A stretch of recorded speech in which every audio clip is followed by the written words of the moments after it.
think you'll find it a very practical evening. But remember, you are the operant power. It doesn't operate itself. But all day long, whether you know it or not, you are operating it. Nothing appears to us in perception which cannot be duplicated in fancy. Consequently, the world perceived always resembles our private fancy, and is therefore, as far as the evidence goes, imaginal in character. Now, here we are trying to find the cause of the phenomena of life. What makes things happen? Why is that one poor and that one rich? Why is that one known and the other unknown? And why is one this and the other that? And yet we are told in Scripture there is only one cause, only one God. Hear, O Israel, the Lord, our God, the Lord is one. There aren't two gods, there's only one God. But we have to find out who this one God is. If I should speak to you now and say, and speak of your God, the chances are, and you can give it any number you want, 1,000,001 or trillions in one, that hearing the word your God, that your mind will instantly think of someone or something external to yourself. I do not care how you form it, but you will think of God, your God, as external to yourself. But if I spoke of your imagination, I am certain you will think of no one but yourself. Could it be that your imagination is the God of Scripture? If you read Scripture carefully, you will find that it is. There's only one creative power. We are told in the 32nd chapter of the book of Deuteronomy that I, even I, am He, and there is no God beside me. I kill, I make alive, I wound, I heal, and there is none that can deliver out of my hand. From this we see that the creative power of the world, the creator of the world, is like pure imagining in ourselves. He works in the very depths of our soul, underlying all of our faculties, including perception. But he streams into our surface life, least disguised, in the form of productive fancy. So you see anything here through your senses. Shut your eyes, close your senses completely, and you can reproduce it in fancy. Does it teach me anything? Well, I'll tell you, it'll teach you everything if you'll believe it. If I can get you to accept the true God, the only true God, which is your own wonderful human imagination. Does Scripture teach it really? Yes, Scripture does. And the word of the Lord, the word translated Lord, is the Hebrew Yod He Vav He. It's not sounded, although we do try to sound it, we translate it as the Lord, and sometimes Jehovah, and sometimes they'll translate it, which they shouldn't, say as God. But the Lord, yes. The word Jehovah, yes. Well, the word Jesus begins Yod He Vav. So here we find the same root in the word Jesus. Therefore they call him the Lord. And the word of the Lord came to Jeremiah, saying, Arise, and go down to the potter's house, and I will let you hear my word. So I went down to the potter's house, and there he was, working at his wheel, and the vessel in his hand was spoiled, that he was making of clay. But he reworked it into another vessel, as it seemed good to him to do. Well, the word potter, you think in terms of a man.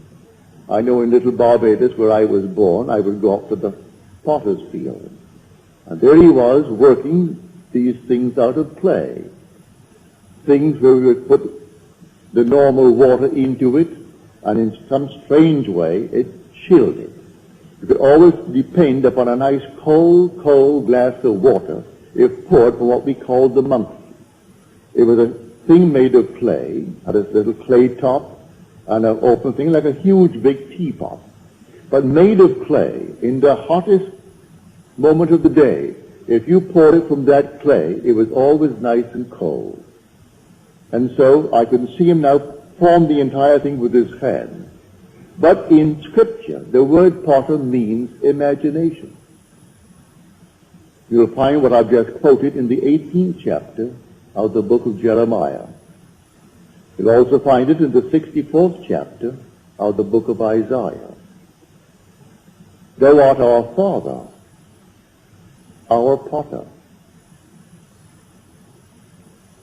Who is the Father? Well, the Lord. Well, the true translation of the word Lord, which is Yod He Vav He, is I am. If I should go to the people of Israel and say to them, the God of your fathers sent me unto you, and they ask me, what is his name? What shall I say? Say to them, I am. That is who I am. Say to them, I am has sent me unto you. Not the Lord has sent me unto you, or Jehovah has sent me unto you, or Jesus has sent me unto you, for these always takes the mind outside of self. But say to them, I am has sent me unto you.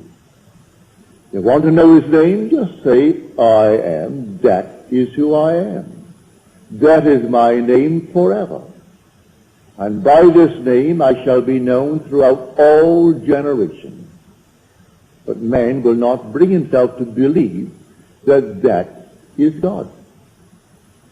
He will not bring himself to believe that his own wonderful human imagination is God. And that is God, that forms everything in this world. There isn't a thing that you now see in the world but what it was once only imagined. Their image preceded the objective fact. So objective reality is purely produced through imagining. The suits you wear, the dresses you wear, the chairs on which you are seated, the building that now houses you, everything was only imagined. And then it became an objective reality. And we think the objective state is its reality. And it's not so at all. That which is the imaginative image is its reality. Destroy the objective fact, I can reproduce it from the imaginative image. It is all within us. Our own wonderful human imagination is the God of Scripture.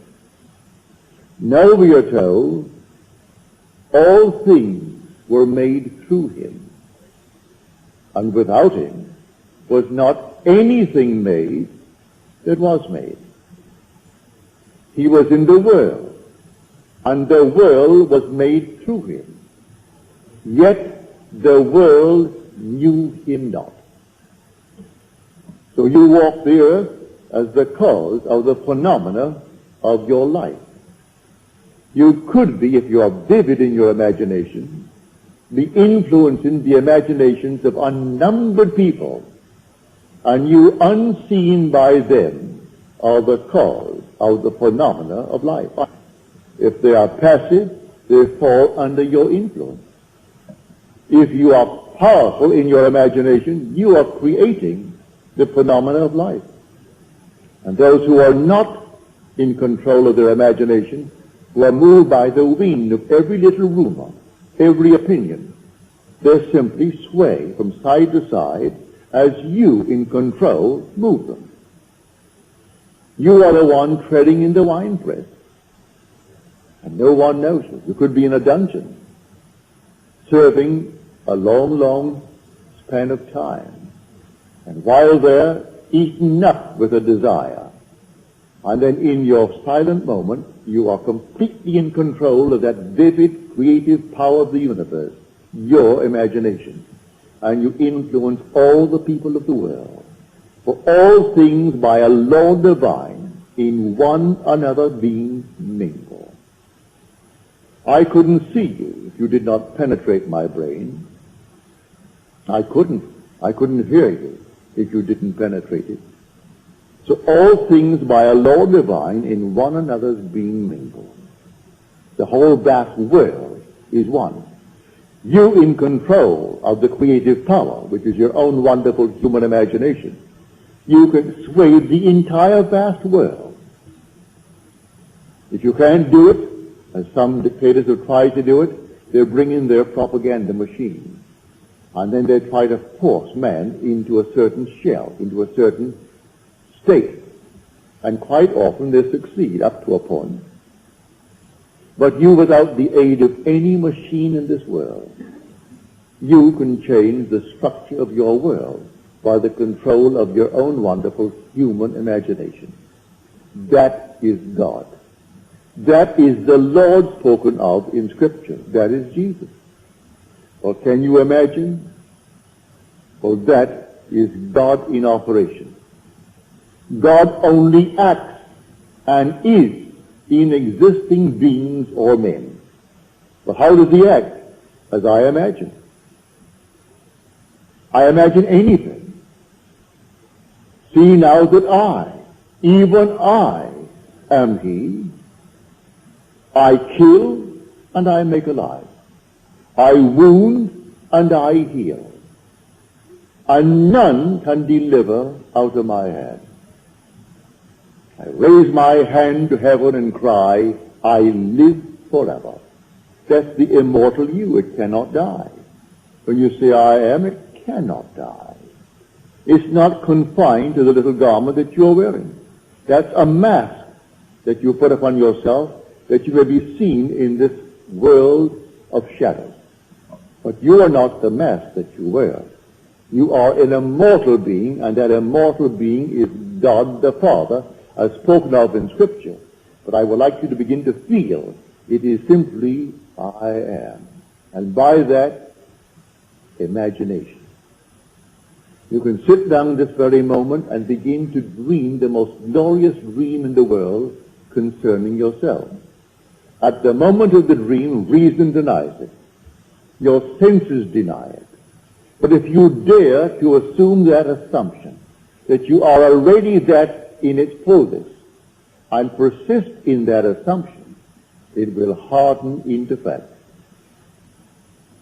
Blake said, I met Isaiah and Ezekiel, and I dined with them last night. And I say to Isaiah, do you really believe that an assumption will harden into fact? He said, all prophets believe that it does, but today not very many are capable of an assumption of anything. They change from moment to moment. If I could dare to assume that I am what at the moment reason denies and persist in my assumption in a way that I do not know and I need not be concerned about, it will actually find the necessary means to externalize itself within my world. That I know from experience, and Scripture teaches it from beginning to end. This is the law that came after the promise. The promise came first, and that is irrevocable. No one can fail in the fulfillment of the promise. You will awaken one day as God himself, and you will know it. That is the promise. But while we are moving through this vale of tears, we have a law, and the law is the law of assumption.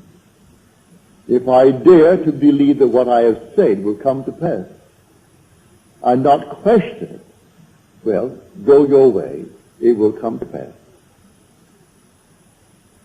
Here's a simple thing. My father, in a little tiny island, it's only 21 miles long by 14 wide. That's where I was born. He is not a brilliant mind. He's gone from this world at the age of 85. His time was up and he departed. He had no formal education, very little education.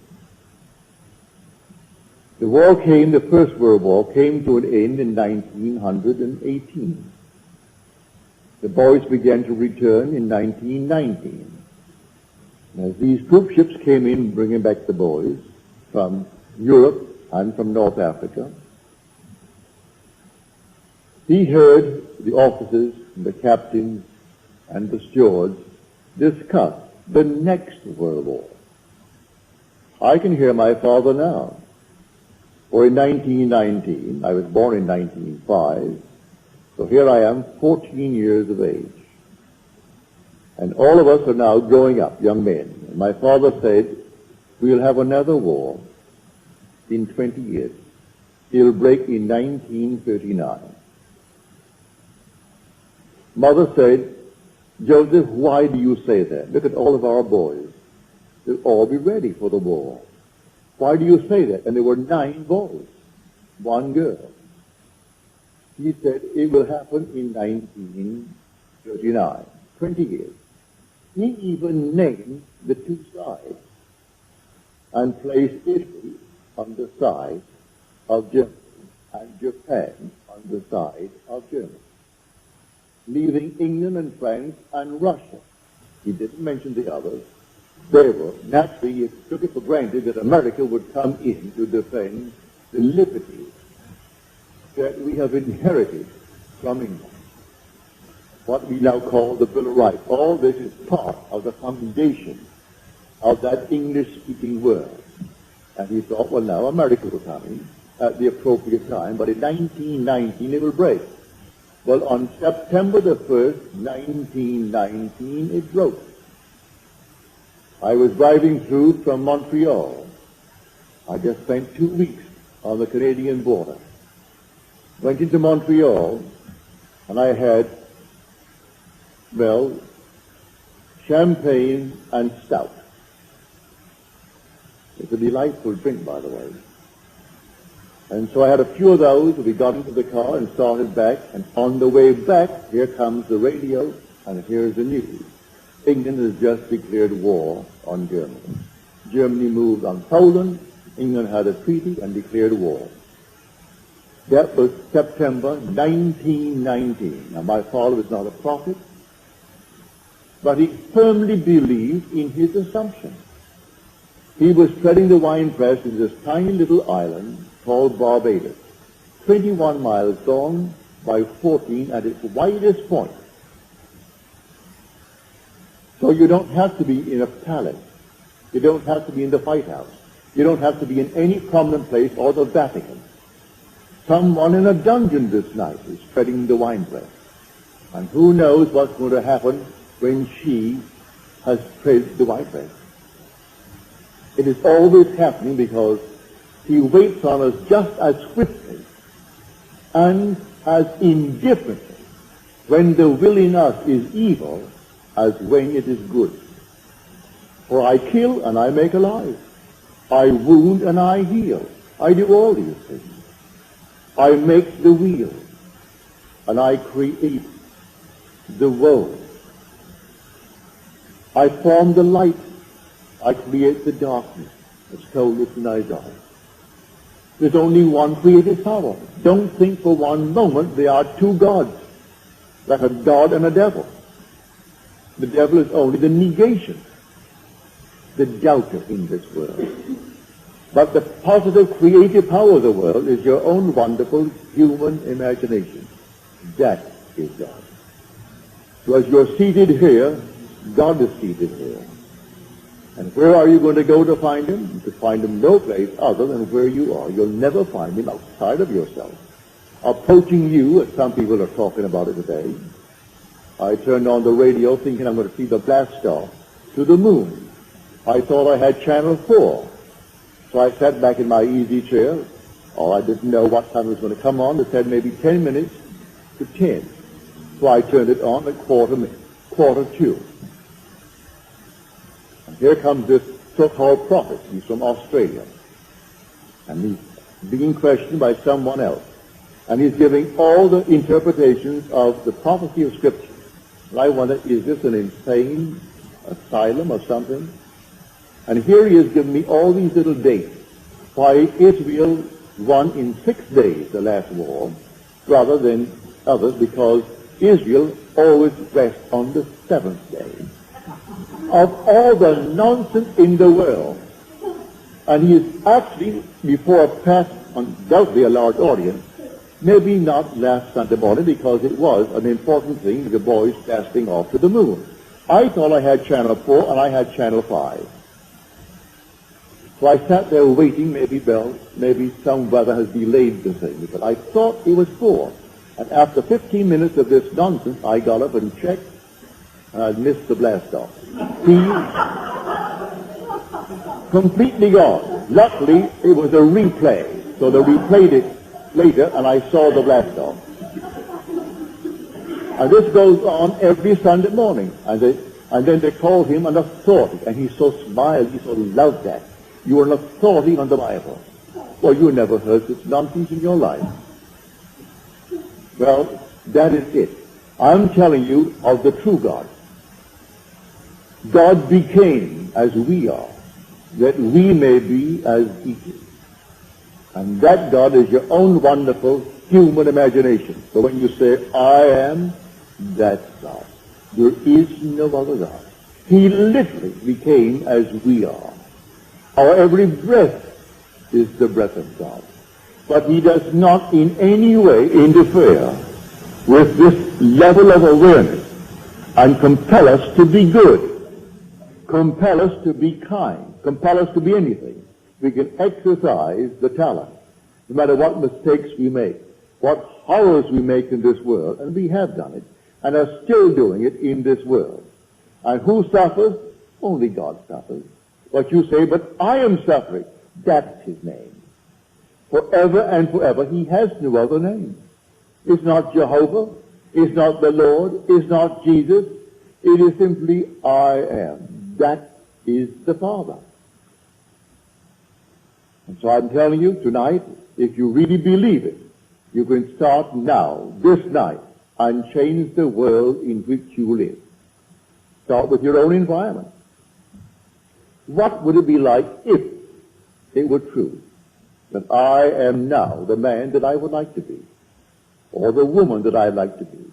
And then simply define it as clearly, for the word potter simply means to mold into a form. The first definition is imagination. It means to resolve. It means to determine. So you could determine a certain state in your world. A resolution now. I resolve to be, and you name it. Not based upon the evidence of your senses or what reason dictates, but a wish on your part. As we are told in Shakespeare, it hath been taught us from the primal state that he which is was wished until he were. And so, he is now a reality in my world. He began only as a wish. I am the man I wanted to be. It began as a wish. My father became the success that he was when he departed this world. It began as a wish. He didn't have one penny in this world. He went to a school, and what do you think the charges were? a penny a week. The British penny being 2 cents. It was 2 halfpennies, 1 penny. A penny a week. And many a week, his father being a very, very heavy drinker, couldn't find the penny to pay that fabulous scholastic fee. But he came out and started without a decent education, but he had a dream. And he always had the dream. And when he was toppled from a small little partnership, 2 of my brothers went to see the 3 men who actually maneuvered the entire thing. And they asked, why? What happened to Daddy? Why did this thing happen? You know what one of them said to my 2 brothers? You Goddard throw your hat too high. Well, you can't throw it high enough, I tell you. Who in this world is more entitled to any exalted state than you, when housed within you is the only God? So they said, you Goddard, throw your hat too high. He wanted us to always remain based upon the level where my parents began in this world. That was not my father's dream. So the partners all died working for other people at small little salaries. And my father died working only for himself and his son at the age of 85, and left 10 children, each financially independent. So they threw the hat too high, did he?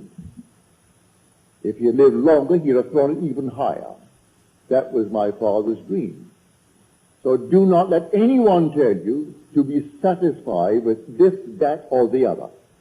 It is the God in you that gives you desire. You wouldn't eat tonight if you didn't have a desire. And who is desiring? It is God desiring. Desiring constantly to transcend himself. And so tonight, you dream noble dreams. I am telling you, those who are coming here, those who have been coming through the years, New York, San Francisco, and elsewhere, they're now beginning to really come into a head to awaken to the truth that I have been telling you through the years, that you're going to discover that you are God the Father.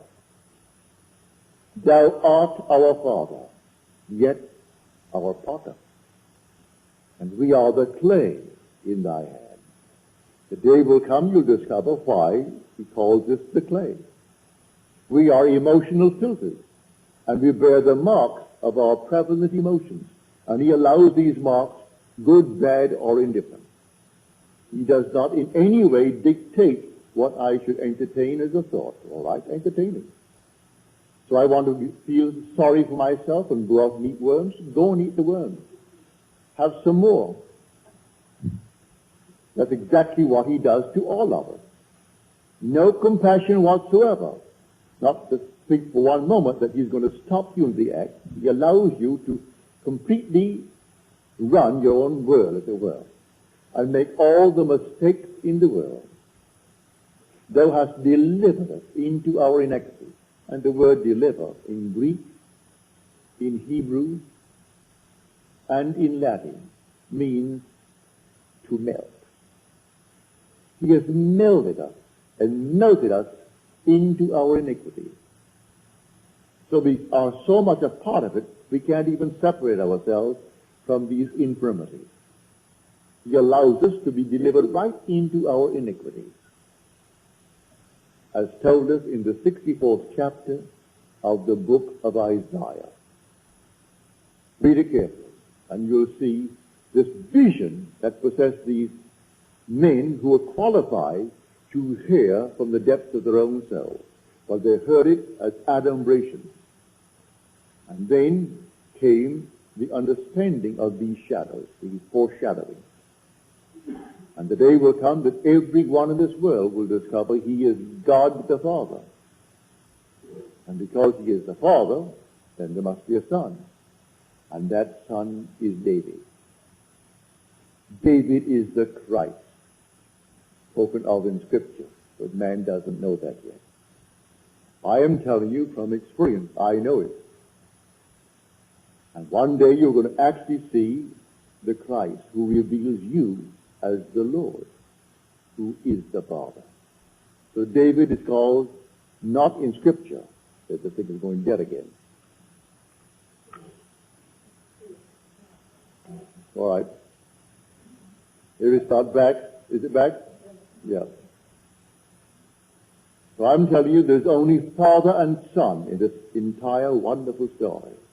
Well then, who then is this David that is the Son? David is the sum total of all the parts that the Lord, I am, has played. He is the resultant state. And you have played all the parts, good, bad, and indifferent. And having played all the parts, then the sum total, the resultant state comes out, and there he stands before you. And he is David. David is the resultant state, the Christ, the anointed one of the Father. And it takes him to reveal you as God the Father. And everyone is going to have this experience. There's a lady here tonight who had this experience back in November. That I came upon this beautiful youth of sheer innocence, about 13 years of age, ruddy of complexion, as described in the 16th chapter of 1 Samuel. And he came to me and he said, "You are in the fatherhood degree." And I said to him, "How do you know?" He said to me, "I know. I know." And then the vision faded. Then she said, "I had this experience. I saw 3 men walking towards me. They were all with a heavenly smile on their face. As they approached, they so resembled each other they could be triplets. They could be brothers, but triplets. They were so completely alike as they approached. And one had an infant wrapped in a blanket. And he came towards me and placed it in my hand. And I took the infant, and I knew it was my child. Now, 2 days prior to this experience, lying on my bed, I saw these heavenly colors of, well, purple, sort of the amethyst color. And then as they faded, it formed into the most wonderful, brilliant star. I'm looking at the star when suddenly the whole thing faded, and 2 days later came these 3 messengers bringing the infant child. Well, that's told us in the book of Genesis. Abraham sat in the heat of the day, as he sat in the tent, and 3 men appeared to announce to him that he would be a father, in spite of his advanced years. And Sarah, it has ceased to be with her after the manner of women. This is all beautiful imagery. It's all you. You are the Abraham. You are the Sarah. And the Isaac is the child that is given as a sign of your birth from above. And so here she had the most marvelous experience. She knew the child was hers, and 3 messengers, so alike they looked like triplets. And then the star that preceded the entire thing by 2 days. And then the youth who said to her, "You are in the fatherhood degree." And when she asked, "How do you know?" he replied, "I know." And then affirmed it by the second statement, "I know." So I tell you, the law came after the promise. The promise is something that you cannot lose. No one can lose it. You could be the most horrible dreamer in the world, and that's all we are anyway, dreaming these fantastic dreams, and some are horrible. But you cannot lose the promise. You can work the law beautifully up to the extreme. Does not mean in any way you're going to earn the promise. The promise comes in spite of the use of law. But while we're in the world of Caesar, why not understand the law and use it wisely? Every moment of time you must be watchful, aware of what you're imagining. To try to change circumstances before you change your imaginary activity is to struggle against the very nature of things. Because your imaginary activity is actually producing objective reality. And so until I change that which is the cause of the phenomena of life, I'm going to reproduce the same thing in my world. So start tonight to change it by changing the imaginal activity. So here, Fawcett said, and I think it's a very marvelous statement that he made, the secret of imagining is the greatest of all problems, to the solution of which all should aspire. For supreme power, supreme wisdom, supreme delight lies in the far-off solution of this mystery. There are so many facets to it. Here I stand, and I say I'm all imagination. But am I really here based upon the evidence of my senses? Can I not block out what my reason and my senses are dictating and be elsewhere? Can I not imagine myself to be elsewhere and view the world from there? Instead of wanting to be there and viewing it from here, which tells me I am not? Well, try it. You can be any place you want to be in this world. Man must be wherever he is in imagination, for man is all imagination. So I will simply imagine myself to be elsewhere, if that's where I want to be. Or to be other than what I am, if that's what I want to be. And view the world from that assumption. Go forward and prepare the place. He says, wherever the sole of your foot shall tread upon, the same gave I unto you. Wherever the sole of my foot treads, he gives me. For they don't remain here all the time if I want to be elsewhere. And the elsewhere need not be spatial. It could be in a financial manner. It could be in a social manner. It could be in any manner. And so I would dare to trade on a different level. I would dare to assume that I am that which I want to be. I'm treading on it. And I must be wherever I am in imagination, for I am all imagination. Man is all imagination, and God is man, and exists in us, and we in him. The eternal body of man is the imagination, and that is God himself. The divine body we call Jesus is your own wonderful human imagination. And you beat him morning, noon, and night by the misuse of your imagination. He bears all the stripes of man. But he's only your own wonderful human imagination. And he is the immortal you. And one day he will awaken in you, not as another, but as you. That these fellows go forward believing that some strange thing is going to happen, and he's going to come out of the clouds and shake their hand. They'll wait forever. When he comes from within, because he is within. Do you not realize that Jesus Christ is in you? Unless, of course, you have failed to meet the test. Examine yourself to see whether you're holding to the faith. Jesus Christ is in you. Do you not realize that you are the temple of the Lord and the Spirit of God dwells in you? If he dwells in thee, why look on the outside for him to come? When he comes only to awaken within me, because he's already within me.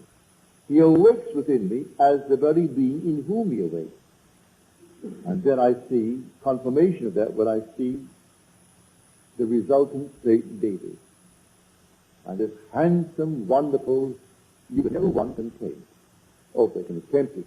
but you can't paint or sculpture the beauty of David. He's beyond description. Something alive that you cannot describe. That's the resultant state of all the parts that the Lord has played. And who is the Lord? I am He. So you're told you will die in your sins unless you believe I am He. Now this person believes in an external God. They'll find it so much easier to stick him on the wall and cross themselves and get lemon genuflect. That's done. Did it for today, therefore my work today is done now. We'll do it again tomorrow. Meanwhile, I go about my business doing all kinds of nonsenses with my imagination, and I think I serve the Lord. It's not something you do once in the morning before some little thing on the wall. It's something you do 24 hours a day. You carry it right into the dream world with you. And there your reactions are, as they should be when you're awake here. That you're completely in control of your wonderful human imagination, for that's God. That's the creative power of the world. So take anyone, wherever he is, and just try to lift him up to something other than what he seems to be, if he wants to be other than what he is. And they ask him to persist to the best of his ability in that new assumption, and to feel it as you would a suit of clothes. It's new when you first buy it, wear it for a week, it's old stuff. The first day you put it on, you think everyone knows you're wearing a new suit. And really no one does. But you do, and so it's what you do. And so after a little while, it's an old suit. So put on the feeling. It's like something new when you first put it on. Then wear it. And then after a while it becomes so natural.